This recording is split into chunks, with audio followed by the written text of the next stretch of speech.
Hello and welcome to Wake Up Legendary. Good morning, everyone. My name is Joanne. I am the Director of Marketing here with Legendary Marketer, and I am excited because we have special expert guests, as we call it. They did not go through our education here at Legendary, but they are both building online businesses. It's their career.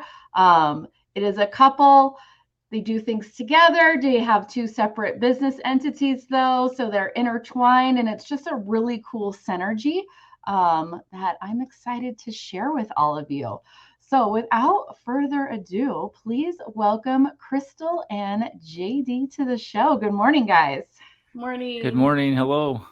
So Crystal has been on with us previously. You are a parenting coach. You have online courses and programs for all the parents out there.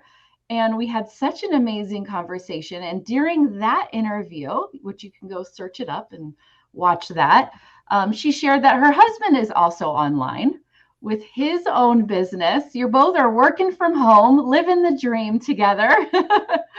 And I'm like, the next time we need to have both of you on. So here we are. I love it. Yeah, it's awesome. Our office is like kind of like not side by side. We share an office and then we have like our workspaces side by side, which sometimes works really well, but sometimes doesn't. Sometimes one of us has to like get kicked out to the kitchen table or the bedroom, but it's really fun. Yeah. So the purpose of bringing outside guests for those that are tuning in is for you to really see what's possible as you gain skills online, what's possible with as you step through this journey and doors open, where it can lead you. Both Crystal and JD are doing two very separate things. Obviously, like I shared, Crystal is a parenting coach. JD, essentially, I don't know if do we want to call it an agency? It's an agency in a sense, right? Sure. But you help. You build out funnels and websites and online courses, and you use Kajabi to do that for your clients, which is a whole nother angle to take your education as you go down this path, which is pretty cool to see. So I love that. And because you both are doing something totally different, but yet the same. And I just think it's really neat for our audience to see. So who jumped full-time online first? Me, which is so surprising because we was in university. We were in university together. We were really young. We were first married. And about halfway through his degree, he was like, I really think I want to be an entrepreneur. And I was like, no, people don't do that. You don't actually make money doing that. And you need to just like get a job and get paid every month and whatever. I felt like that was so much more secure at the time. And so fast forward like years and years and years later, he's not loving his job. He goes back and gets his master's. And we moved across the country. We live in Canada right now.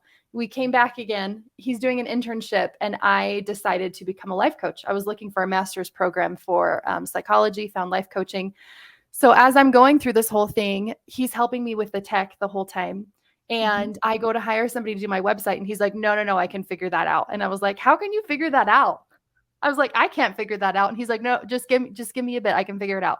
So he does. It's beautiful. I start creating digital courses. He's helping me with all of them. And then so many of my friends were like, how are you getting all of this done so quickly? And I was like, oh, guys, it's easy. And they're like, well, how are you actually? So then I took them through the steps and they're like, oh, so like JD's doing all of that for you. And I was like, oh yeah, I guess. And so then they started hiring him and then their friends started hiring them. And then their friends started hiring them. And he's actually built his business almost entirely through referral. And then also he uses SEO. But after a year or so of this, he's like, I think I should try to do this full time. And that was in May, I think, of 2021. Yeah. Right. So we've both been full time at home since then. Wow. So we're at 2 years now. Mm-hmm. Yeah. What I love about this story is early on, you're like, no, being an entrepreneur is bad. You can't do it. It's not reliable. We can't survive. We can't build a home, a family. And you're like, go get a job, JD. Totally. I was like, no, a job with good benefits and good pay. And then when I was running my business, I felt so much more secure in it because I'm like, oh, well, you have a job. So like you can keep doing that and I'll do this entrepreneur thing and see if it works. But then when he decided to come home, I'm like, wait a second. Like now it's not just like this like fun thing that I'm doing. It's like an actual job. Now we're like both with this real thing. And yeah, it was a really different transition. Yeah. So JD, how did you feel knowing that you had that entrepreneur bug in you that never goes away? Once No. once it's there, it doesn't go away. We all know that. You can bury it, you can try and hide it, but if you have it, it's there. You got to answer it. And your wife jumps into her own thing and you're not. How did you feel in that transition? Were you a little salty or were you super pumped like you were living it through her? Yeah, that's a great question. I did feel a bit like somehow I got the wrong end of the stick in that deal. And it was interesting because even when I was in university, there was a time when I started a business doing construction work with a good friend who had done that before. And so there was a bug, then it was itching me for quite a while. And I had worked at a bank for about 5 years and I just really couldn't take it anymore. And so then we started, doing other things. But when I was working in the internship that I actually really enjoyed, when Crystal alluded to, when she started her business, it actually was just really exciting for me to like do things for her on the tech and whatnot. I enjoyed it, even though I was like waking up early to do it before I went to work and then like doing it late at night after the kids went to bed. But the thing that I loved was that we together were just able to create, income. And she wanted to do things and she was good at it and starting her coaching business. And literally I could, do some things online and people would come and pay us money and she would deliver her things to them. I was like, oh, this is really cool. Right? Yeah, what's neat is you're like, okay, I'm going to support you. I'm excited. This is how we're going to itch this entrepreneur bug without both of you going all in at first, right?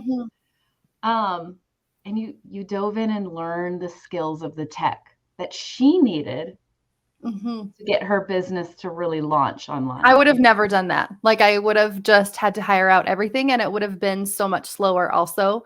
But I feel like there's kind of like two different brains and one like somehow understands tech. I don't get that part of it.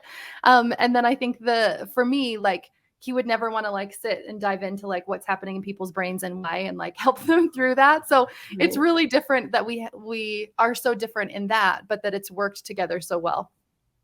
Yeah, totally. And what I love about this is when you step into, all right, let's figure it out, like that mindset.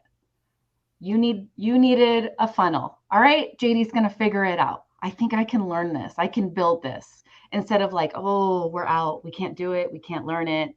We don't want to hire. And lots of YouTube. I'll say lots of like YouTube tutorials of like, how do you do this thing? And while I was simultaneously YouTubing, like, how do I use Instagram? What does the little airplane button at the bottom mean? And how do I find clients on Instagram? And anyways, it was kind of fun. It was a fun journey. It still is. Yeah. And it's just all about learning. No matter what route you go, you got to learn it somehow. Yeah. And I finally learned what that button does. And I'm really good at Instagram now. I probably get most of my clients there and he gets most of his clients through referrals. So it's been fun. What I really love is that you're open to the next door that's in front of you. Like JD could have been like, I'm just going to learn it and I'm going to keep it just and help Crystal. And that's it with her business and nothing more. But you allowed that entrepreneur itch to like grow. You saw the possibility like, hey, I'm learning skills that others don't have. There's a desire there. I can solve a problem for a whole group of people. And as you learn those skills, you got better and better and better. And now you're basically like you're the online tech guy that just helps people build out their courses and all the tech for online coaches and whatnot. And it's mostly, he mostly does work with coaches, which is interesting because a lot of us, I feel like in the coaching sphere, are not super into the techie stuff. Some people are, but I think it's a really great niche. And most of his stuff has been built through my connections and me meeting people. But I want to say too, I think he was a little bit resistant when I first came to him and was like, so my friend wants to hire you to do this thing. And he was like, oh, do I have time? Like I do all your stuff and whatever. So it wasn't just like immediately that we knew that this was going to be what our life was going to be. It took a little bit of time to get there. I'm not sure if I remember that, but I do believe you. For me, it happened really organically because I just, Crystal started needing things. And at that time she was just voraciously doing things. And there's just like so much that needed to be done. And it was easy to learn, but it really kind of just happened in a really good way. And I started using the Kajabi platform, which ended up being just really amazing for us. And we started out with Wix. We did start elsewhere, and we quickly moved into that after 5 or 6 months. And it became just a really excellent tool for our business. Mm-hmm. As I started to do more and more of it, I realized that they have a great affiliate program that I was able to be a part of. And I saw really awesome potential in that. And I was like, wait a second, this could be amazing. Mm-hmm. And so I started focusing on that. And I decided to start doing more of other people's work and seeing how that went. And it all just evolved so naturally. And, 8 months before, I had never even heard of Kajabi. I had no idea that it even existed. Right. And then it turned into something that 2 years later, I've got just an amazing business with that gives me so much freedom and flexibility and provides in the way that we want. And we've been on the Kajabi affiliate leaderboard like twice in the last week. Like the affiliate part is going so well. Actually all of his whole business is going really well. And so it's been awesome to build that too, because not only does he have clients, we were both affiliates. So we have this passive income coming in. Yep. And then I have mine. And even though they seem kind of disconnected, whenever I go to like networking events or when I'm meeting people, it's pretty much 100% coaches. And I always introduce myself and then I introduce him, or he'll like wear like a Kajabi t-shirt and people will be like, there's a Kajabi guy here somewhere. And just been able to spread so organically because he was like, I do not want to do the social media thing. Like, like, he's just never enjoyed social media. I always have. And so it was interesting just to see how, even though they're so separate, we've been able to build them so well together. I went to this one life coach event and it was sponsored by ClickFunnels. And I was wearing my Kajabi shirt. And so I went up to grab the free Funnel Secrets book. And they're like, we'll give this to you, but you have to take that shirt off. I love it. Okay, so let me connect the dots for anyone that's newer in this space. Kajabi is a platform where you can build your online course. Mm-hmm. You can also have funnels in there, but you would only have a funnel in there if it was connected to your course. You wouldn't use it as just a funnel builder only. So I want to preface that for anyone's like, should I go sign up for Kajabi? Only if you want to be a coach with your own course. That's a great. They also do. They have a new coaching platform now. So even if you're just doing one-on-one coaching or you're doing group coaching or memberships or courses, it's also a great space to house your website. But ClickFunnels is more like super funnel specific. Right. So we actually have a blog post about that. It's one of the best ranking SEO blog posts, ClickFunnels versus Kajabi and what the differences are there. I love it. So what else is cool is that I hope everyone realizes as they're listening in, you're a parenting coach. We have affiliate links. You're a tech guy with affiliate links and creating multiple streams within your online business. You're building out courses. You have an affiliate link for that software at the same time. We're networking. And it's just so cool how ultimately you're building those streams of income that we always talk about, that as you grow your knowledge, those doors just open, those opportunities arise. And I love that you wore a Kajabi shirt to a ClickFunnels sponsor. Yeah. We didn't know they were going to be sponsored by ClickFunnels. It was a life coaching event, but yeah, it's been really fun. And I think especially what's been especially important is the multiple income streams, because it's nice to have each one of those so that every month there's more coming in and we're building more. But especially because we didn't mention this, but we have 4 kids and we're semi-nomadic. We just like kind of travel around. And next year we want to go travel internationally and doing a lot more travel. So we're really trying to build up things like digital courses and funnels to grow them and stuff like that. So although I meet one-on-one with clients. I do groups. I just started doing in-person retreats. So we have lots of different avenues for growth, I guess. And then we can kind of use them in our times of life when we want to. So right now I'm really in the like in-person mode, but when we leave in the fall, we'll probably do more digital stuff. So for those that have blueprints, looking at blueprints, those are our, we have 4 core blueprint models, and Crystal is literally implementing all of them. And coaching, digital products, and affiliate marketing. And how long have you had your business? So I started mine. I started my certification in August of 2019, and they really encourage you to coach as many people as you can during certification. I went to a program called the Life Coach School by Brooke Castillo. And so for that 6 months, I coached like over 50 people. I was coaching like almost every single day, sometimes 6 hours a day. I was just practicing as much as I could. And then I certified in March of 2020, right when COVID hit. So initially I was thinking maybe I'll start like a in-person thing. And I wasn't really interested in the online sphere, but had to obviously at that time. And it's been amazing because I can literally be like homeschooling my kids and then be like, okay, see you guys. Like I'll be back in an hour and go like come in here and like meet with the client and then go back again. So it's been perfect. And I don't think I would have done it if I didn't have to do it. And I wouldn't have realized how awesome it was. So, so I've been doing it, I guess, full time since March of 2020. So it's just over 3 years for me. And when full time, I mean, it's a full-time gig for me for sure. But right now I work about 10 to 15 hours a week. So and he probably only works like 30. So like together we're like full-time hours, but we're pretty loose with our schedule. Okay, I'm going to get to your schedule, but our comments are going off about Kajabi. Kajabi is a course building software. If you want to build an online course, online coach with your own course, you would use Kajabi. Or if you wanted to market and be an affiliate for Kajabi, you could do that. Where you want to market and reach your audience is online courses. That's what you use Kajabi for. If you are starting in the affiliate realm only, you would not jump in with Kajabi as your funnel. I just want to preface that and make that clear because you want to use it.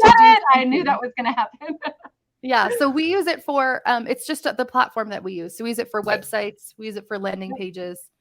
Yeah. So if you're looking for a platform to use. Next is a competitor of the more advanced ClickFunnels. If you were going to build out a course and go that route within ClickFunnels, then you could look at Kajabi as a great option.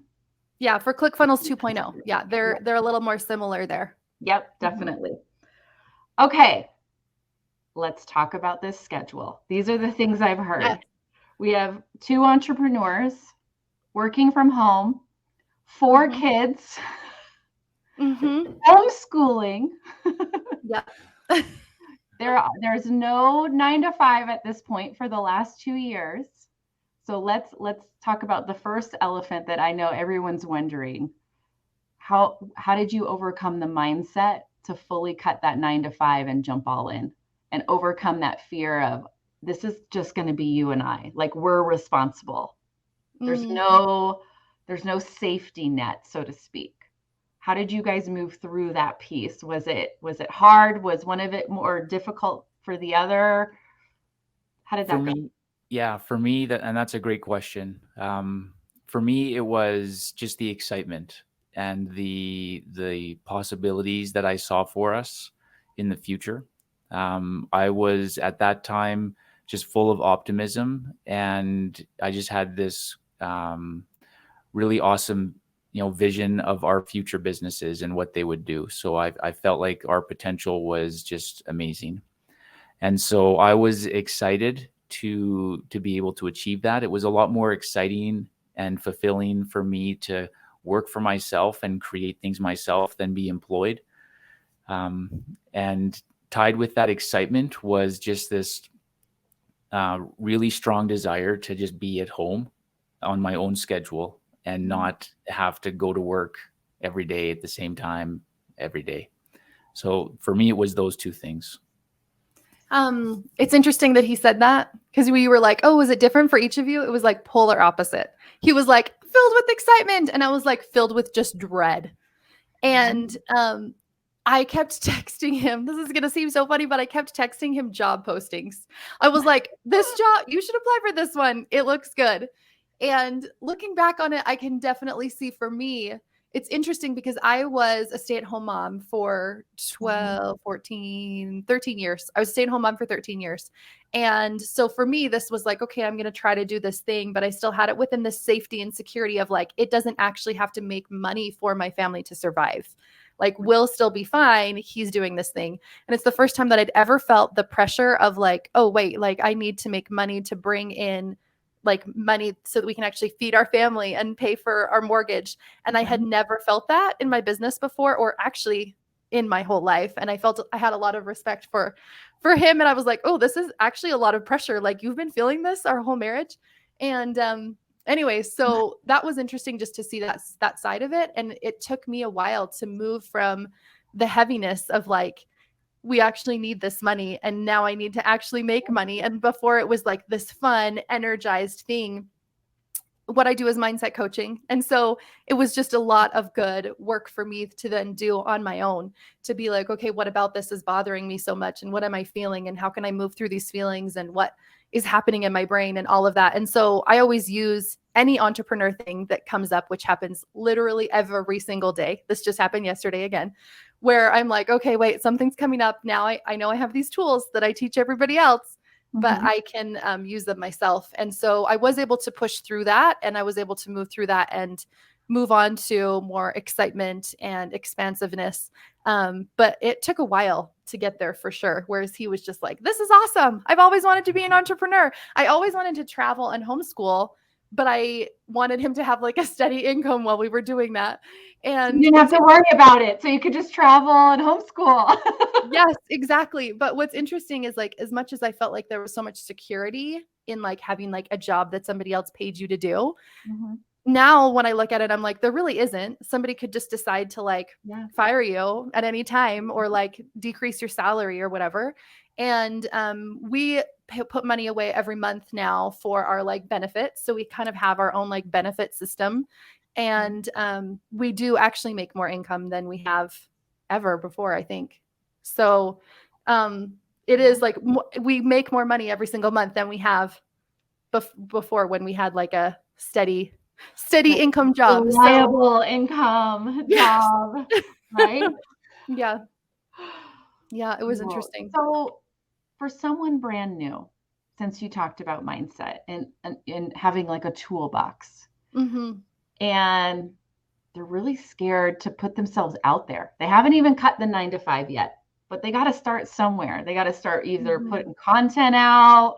They got to build a funnel. They got to start making some traffic happen with whatever it is, whether they want to have their own course, they want to just market and do affiliate marketing and market those products, whatever it may be.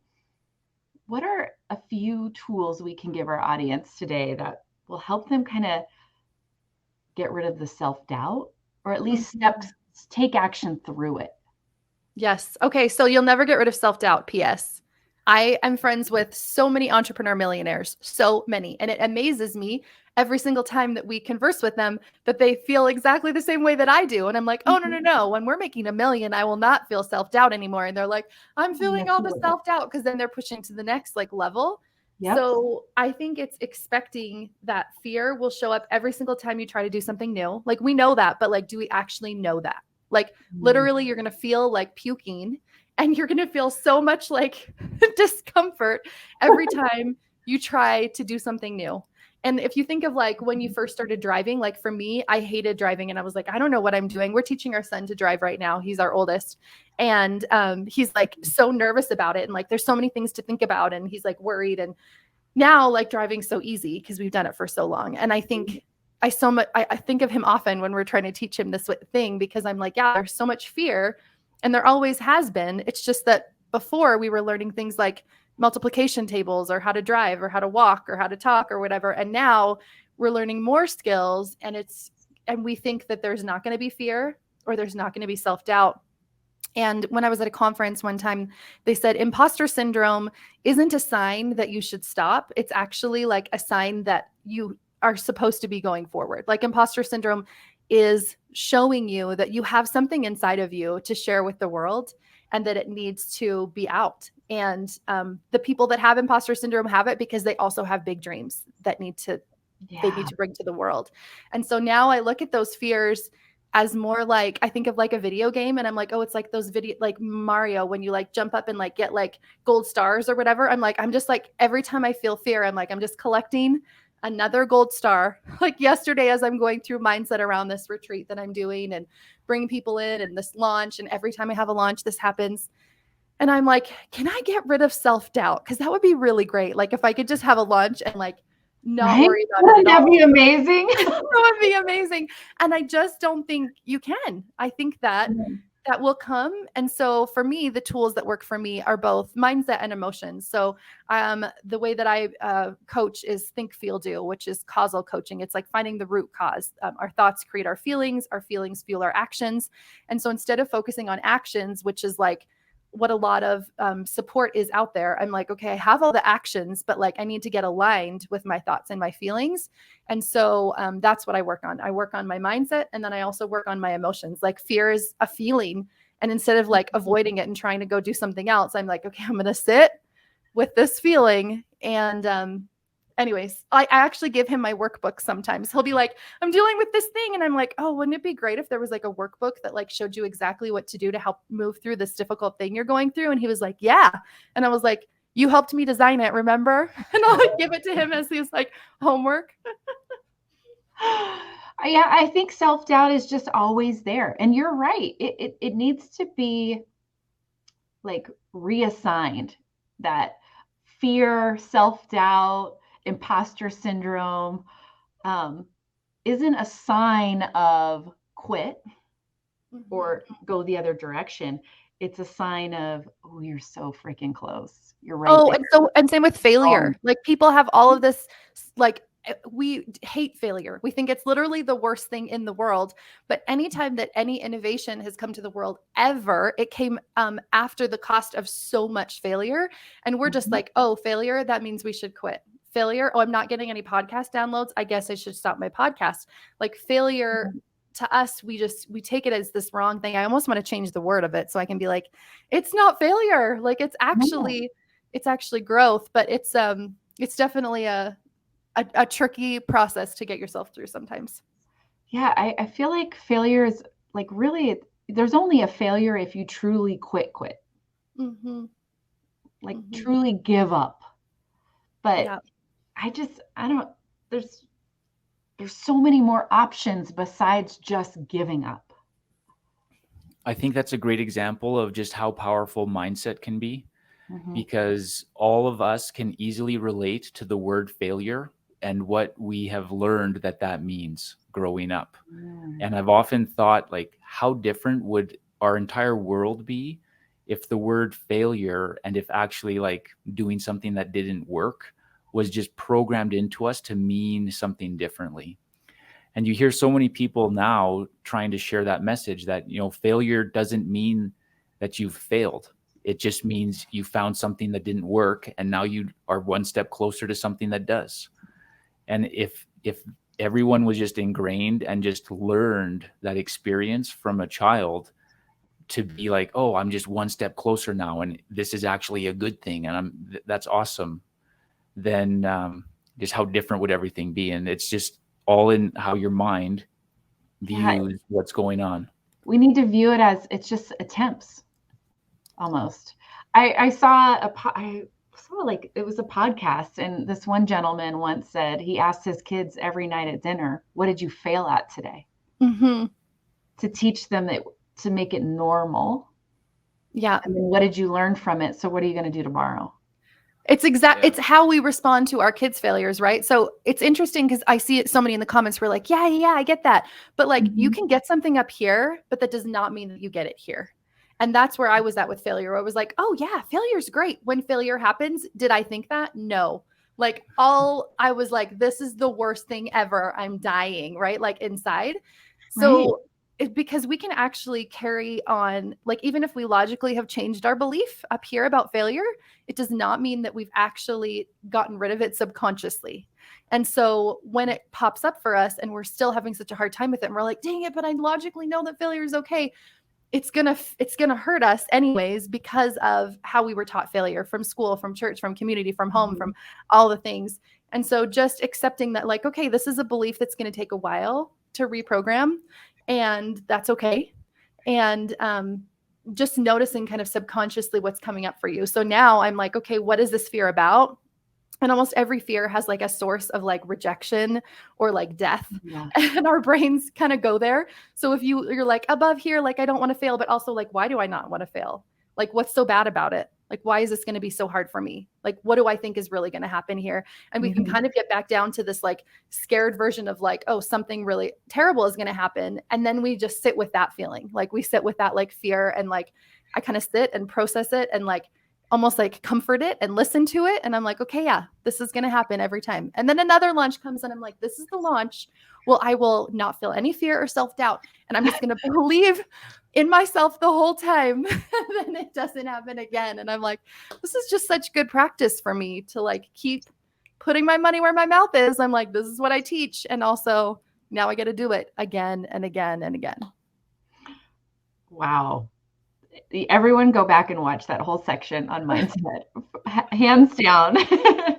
So JD, as an entrepreneur, we all know everyone comes into self-doubt, and your wife is all about mindset. Do you feel like sometimes she's like, this is what you do, this is how you handle it? And like, how does she end up coaching you through that? Or at times where you're like, I can't handle it, you got to work through it yourself? How does that work? Yes, there's a certain, few phrases that always lead off the coaching conversation.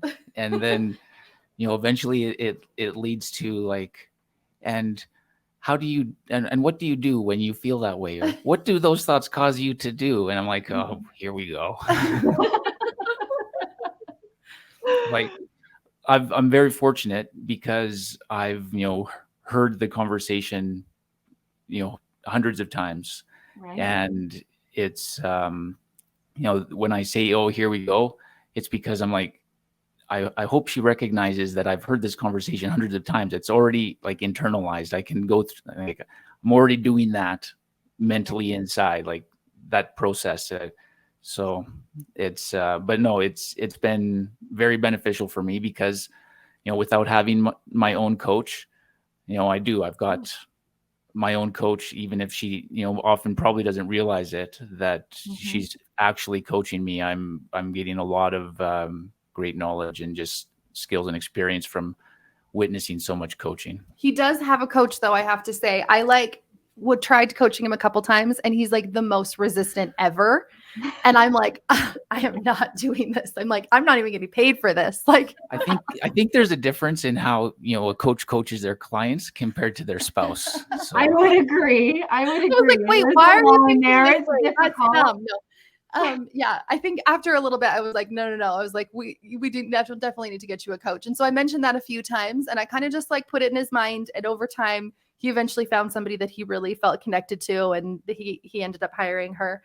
And it's been awesome because then I don't have to be teaching him all of this stuff. And he comes and is like, guess what I learned from my coach? I'm like, oh yeah, like that thing I've been telling you for.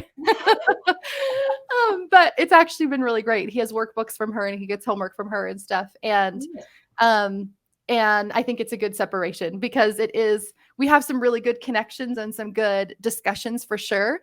But I think it's finding somebody that helps you work through your own like inner turmoil and can help you see through it. And sometimes we're too close to it. Like he's too close to my launch where I like come and I'm like, I'm so sad and it's not working. And he's like, yeah, it's really not working. And I'm like, no, I need somebody to like tell me that like my mindset is off. And like, anyways, so I have people that do that and he has people that does that for him. And then we can come back and like pump each other up. So it works really well. It all comes back with embracing fear, self-doubt, all of that. It's never going away. Mm-hmm. So we have to get consistent, which I love. JD's hearing consistently the messaging he needs for mindset. You're consistently repeating what your clients need and what you need. Every launch, oh, here comes the fear. Here comes that knot in your chest and in your stomach and all of those emotions that come with it. So then you have to go back and consistently revisit. All right, go through the steps. Identify the emotions, identify the feelings, identify what's going on, and then keep moving forward through it. It all comes back to whether it's consistent action, mindset. It all takes work. It all takes upkeep. Would you agree? There's a lot of totally. I think it's regularly, daily having a practice that you can do to work on your mindset, because it will be the only thing that will block you from your dreams is only your mindset, because you will take the actions necessary if you can get yourself in the right mindset. And fear, I found, doesn't come just from like, this isn't going to work out or I'm going to fail, but also like I might achieve it and it might be too much for me, which ultimately is like, I'm going to fail. And I've had that also. Like he took a video of me as I was like freaking out in the office one time because I'm like, had planned to do this retreat and I didn't think it was going to work. And I didn't think anybody was going to come. This was back in November. And then I finally reached my minimum and I was like, oh my goodness, now I have to put on this retreat for all these people and make it as amazing as I like want it to be in my brain. And then I was like, just as afraid, maybe more than I was before I even had the people.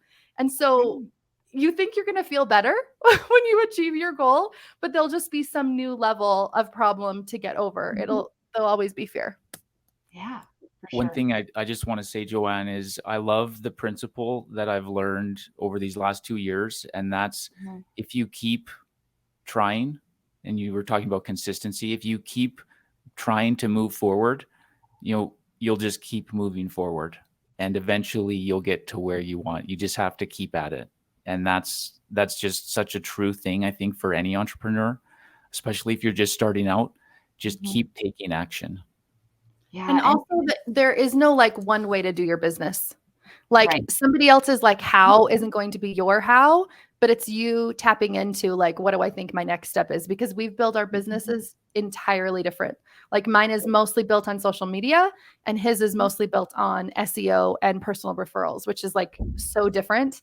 And because we're different people with different personalities, and if somebody had told us if somebody told him you have to build your business on social media, it probably would not work. He's like, TikTok is what? Like, what do I do? Like he didn't even do that. I had to like set up his Instagram for him. But I think everybody has their own unique way of getting there. And so it's taking this advice and these ideas that we're all giving you and everybody's giving you all the time, and then deciding, but what is true for me right now? And what do I need to do? And believing yourself. Yeah. Oh, I love that. I love that. And it's just, and it's not expecting it's only going to work if I'm going to be an entrepreneur for 2 weeks. I'm going to give this entrepreneur thing 2 weeks. And if it doesn't work, I'm out. It's a longer journey. It's really a lifestyle change in a lot of ways, and mindset. Yeah. And choosing to stay with it. Like, I think we read somewhere that most entrepreneurs like quit their business within, I don't remember what it was, 18 months or something. And I got up to that point. I don't know if it was 18 months or 2 years. And I was like, I'm a real entrepreneur now. I'm still doing it. I haven't quit yet. And I just interviewed this lady on my podcast who's like a really successful coach. She made like 15 or 17 million in her business last year. And it hasn't aired yet. But as we were talking before we recorded the podcast, she was like, how long have you been doing this for? And I said, this is actually almost exactly 2 years right now. And she was like, that's amazing. She's like, most people, start it for a few months and quit. So I think a lot of it is like, you're going to get to the point where you want to quit everything, Instagram, podcasts, personal referrals, whatever way you're doing it. And having some daily practice to work on your mindset so that you can push past that, like, fear means I should quit, into like fear actually is just going to be with me every step of the way. And maybe it means that I'm supposed to be moving forward. Oh, I love that. We're going to end on that. Everyone, write that down, go rewatch that, record it, re-listen to it every day, and then take action through fear all day long, every day. That's that consistent action you've got to take. This has been an amazing interview. I want to share your socials. So first we have JD on Instagram, JD the Kajabi guy right there, which we know Crystal helped set up. Yes, I set up. That's why he only has like 50 followers. He does not do a lot there, but but he does a lot on Google. He has a blog, and yeah. Perfect. You can find it, get connected at least to JD there. And then we have Crystal. You are on Instagram at the.parenting.coach. And I do a lot of Instagram. Yeah, that's your chosen platform. And I always tell our students as they're going through, find which one you love. Some people love TikTok. Some people love Facebook. Some people just absolutely love Instagram. Go where you love, because that's where you're going to put more energy and time into. And it'll work. Like that is where I find my clients, because I enjoy Instagram. And if I'd been like, oh, I'm going to go do like LinkedIn or something, I'm on all the platforms, but I use Instagram the most. I don't think it would have worked for me. Yeah, totally. It's like follow where your own level of enjoyment. That's where it's individualized for your own business. Because your clients will be everywhere, by the way. If you're asking yourself, where are my clients on social media? There's like millions and millions, if not billions of users on all the social media platforms. So your clients are on each one of them, but it's what your energy is going to be that's going to connect with them based on what platform you decided to do. So for me, that was Instagram. I love it. Love it. So go give Crystal a follow, reach out to her, let her know that you saw her on Wake Up Legendary. Yeah, come say hi. This has been amazing. I feel like in like 6 months or so, we need to have, a round 2 with both of you, just because mindset is so huge. And I love that you guys have different businesses, but they really mesh and really highlight what's possible when you step into this journey.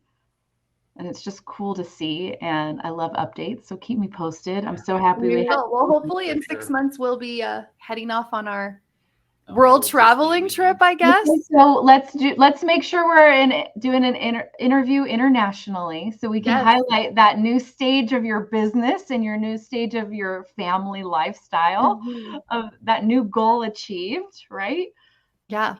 Yeah, we're looking forward to that. And that's what we're building towards right now, is like, how can we work on things like SEO and digital courses and funnels and stuff, so that we can kind of get that more of it set up, so we can go and do another adventure. And I also have to say, it's great to have a business partner that is so opposite of you, because I probably wouldn't even know how much money I'm making if it weren't for him sitting down and be like, do you know how much money we made last year? Do you know what's coming in and coming out this month? And I'm like, I just like teaching people and talking to them. I don't know. So find somebody that has really great skills that are the opposite of your skills, instead of trying to always learn. I think sometimes we're like, well, I'll just learn how to do everything. And like, you can do some learning, but also it's great to find someone who complements what you're already doing. Yeah, definitely. Oh, I love it. This has been such a great interview. If you missed any of today, please go back and rewatch from the start. You're going to get a nice dose masterclass in mindset, being an entrepreneur. So thank you both for coming on today, and we'll definitely keep in touch. Okay.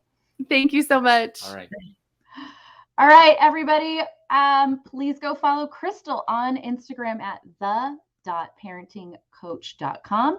And you can find JD on Instagram at JD the Kajabi guy. That's JD, the letters, the Kajabi, Kajabi guy. GUY. This has been another fantastic episode. I'm already looking forward to tomorrow as well.